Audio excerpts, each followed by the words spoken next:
Hi friends, ಇವತ್ತಿನ ವಿಡಿಯೋದಲ್ಲಿ ಪುದೀನ ರೈಸ್ ಯಾವ ಥರ ಮಾಡೋದು ಅಂತೇಳಿ ತೋರಿಸ್ಕೊಡ್ತಾ ಇದ್ದೀನಿ.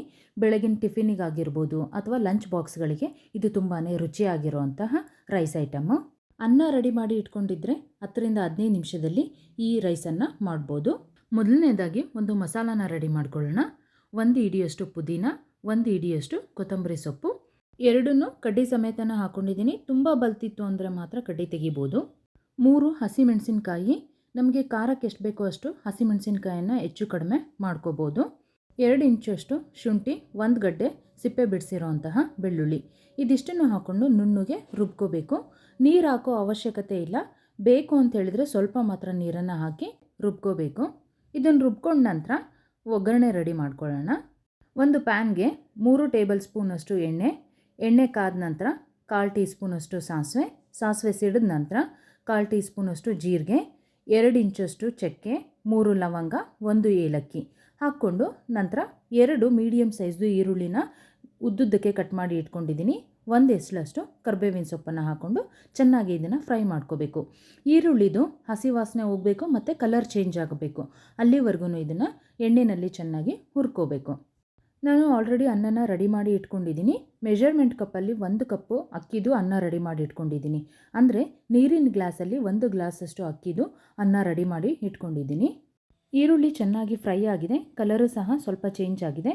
ಇವಾಗ ರುಬ್ಕೊಂಡಿರೋಂತಹ ಮಸಾಲಾನ ಹಾಕ್ಕೊಳ್ತಾ ಇದ್ದೀನಿ. ರುಬ್ಬಿರೋಂಥ ಮಸಾಲ ಹಾಕ್ಕೊಂಡ ನಂತರ ಹಸಿ ವಾಸನೆ ಹೋಗೋವರೆಗೂ ಚೆನ್ನಾಗಿ ಆ ಮಸಾಲಾನ ಎಣ್ಣೆಯಲ್ಲಿ ಫ್ರೈ ಮಾಡ್ಕೋಬೇಕು. ಅದು ಎಣ್ಣೆ ಬಿಡಲಿಕ್ಕೆ ಸ್ಟಾರ್ಟ್ ಆಗುತ್ತೆ, ಅಲ್ಲಿವರೆಗೂ ಚೆನ್ನಾಗಿ ಫ್ರೈ ಮಾಡ್ಕೋಬೇಕು. ಮನೆಯಲ್ಲಿ ಸ್ಕೂಲ್ಗೆ ಹೋಗೋ ಮಕ್ಕಳಿದ್ರೆ ಅಥವಾ ಆಫೀಸ್ಗೆ ಹೋಗೋವ್ರಿಗೆ ಲಂಚ್ ಬಾಕ್ಸಿಗೆ ನಾವು ಏನಾದರೂ ಪ್ರಿಪೇರ್ ಮಾಡಲೇಬೇಕು. ಸೊ ಇದನ್ನು ನಾವು ಅತಿ ಕಡಿಮೆ ಸಮಯದಲ್ಲಿ ಸುಲಭವಾಗಿ ಮಾಡಿ ಕೊಡ್ಬೋದು. ತುಂಬಾ ರುಚಿಯಾಗೂ ಸಹ ಇರುತ್ತೆ.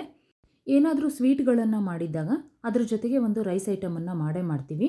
ಆ ಟೈಮಲ್ಲೂ ಸಹ ಈ ಪುದೀನ ರೈಸನ್ನು ಮಾಡ್ಬೋದು. ಗೊಜ್ಜು ಇವಾಗ ಎಣ್ಣೆ ಬಿಡಲಿಕ್ಕೆ ಸ್ಟಾರ್ಟ್ ಆಗಿದೆ.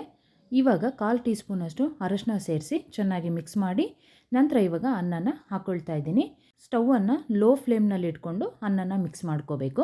ನಾನು ಅನ್ನ ಮಾಡುವಾಗಲೇ ಆಲ್ರೆಡಿ ಉಪ್ಪನ್ನು ಹಾಕ್ಕೊಂಡಿರೋದ್ರಿಂದ ಗೊಜ್ಜಿಗೆ ಉಪ್ಪನ್ನು ಹಾಕಿಲ್ಲ. ನೋಡಿಕೊಂಡು ಬೇಕಾದರೆ ಉಪ್ಪನ್ನು ಸೇರಿಸ್ಕೊಳ್ತಾ ಇದ್ದೀನಿ. ನಂತರ 2 ಟೀ ಸ್ಪೂನಷ್ಟು ನಿಂಬೆ ಹುಳಿನ ಹಾಕ್ಕೊಂಡು ಚೆನ್ನಾಗಿ ಮಿಕ್ಸ್ ಮಾಡ್ಕೋಬೇಕು. ನಾವು ಇದನ್ನು ರಾಯ್ತ ಜೊತೆ ಸರ್ವ್ ಮಾಡ್ಬೋದು ಅಥವಾ ಹಾಗೇನೂ ಸಹ ಸರ್ವ್ ಮಾಡ್ಬೋದು. ನೀವಿನ್ನೂ ನನ್ನ ಚಾನಲನ್ನು ಸಬ್ಸ್ಕ್ರೈಬ್ ಮಾಡ್ದೇ ವೀಡಿಯೋಸನ್ನು ನೋಡ್ತಾ ಇದ್ದರೆ ಪ್ಲೀಸ್ ಸಬ್ಸ್ಕ್ರೈಬ್ ಮಾಡಿ. ಉಪ್ಪು ಸ್ವಲ್ಪ ಕಡಿಮೆ ಅನಿಸಿದ್ರಿಂದ ನಾನು ಇನ್ನೊಂದು ಸ್ವಲ್ಪ ಉಪ್ಪನ್ನು ಹಾಕಿ ಮಿಕ್ಸ್ ಮಾಡ್ಕೊಳ್ತಾ ಇದ್ದೀನಿ. ಈ ಪುದೀನ ರೈಸು ತುಂಬಾ ರುಚಿಯಾಗಿರುತ್ತೆ. ನೀವು ಒಂದ್ಸಲ ಟ್ರೈ ಮಾಡಿ ಹೇಗೆ ಬಂದಿತ್ತು ಅಂತೇಳಿ ಕಾಮೆಂಟ್ ಮಾಡೋದನ್ನು ಮರಿಬೇಡಿ. ಈ ವಿಡಿಯೋ ನಿಮಗೆ ಇಷ್ಟ ಆಗಿದರೆ ಲೈಕ್ ಮಾಡಿ ಮತ್ತು ನಿಮ್ಮ ಫ್ಯಾಮಿಲಿ ಫ್ರೆಂಡ್ಸಿಗೆ ಶೇರ್ ಮಾಡಿ ಅಂತ ಹೇಳ್ತಾ ಈ ವಿಡಿಯೋನ ಇಲ್ಲಿಗೆ ಎಂಡ್ ಮಾಡ್ತಾ ಇದ್ದೀನಿ. Thank you for watching this video. ಮತ್ತು ಇನ್ನೊಂದು ರೆಸಿಪಿಯೊಂದಿಗೆ ಇನ್ನೊಂದು ವಿಡಿಯೋದಲ್ಲಿ ಸಿಗ್ತೀನಿ.